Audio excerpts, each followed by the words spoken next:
Hi friends, இன்றைக்கி நாம் மேக்ஸில் பர்சன்டேஜ் சம் பார்க்க போகிறோம். ஒருவரின் மாத வருமானம் ரூபாய் 90,000 பெறுகிறார்.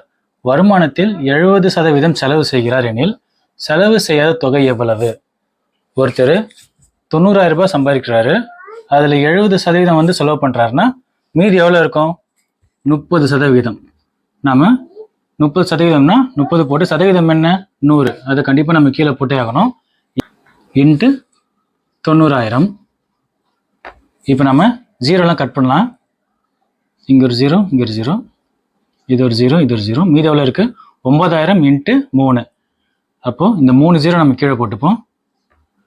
9 3 இன்ட்டு எவ்வளோ வரும்? 1 9 9, 2 9 18, 3 9 27. அப்போ ஆன்சர் 27,000. அவர் செலவு செய்யாத தொகை எவ்வளவு? 27,000. ஆன்சர் பி தான் சரியான ஆன்சர். இதே மாதிரி நம்ம அடுத்த வீடியோவில் சந்திக்கலாம். அதுவரை நம்ம சேனலை சப்ஸ்கிரைப் பண்ணாதான் சப்ஸ்கிரைப் பண்ணுங்கள், லைக் பண்ணுங்கள், ஷேர் பண்ணுங்கள். தேங்க்யூ.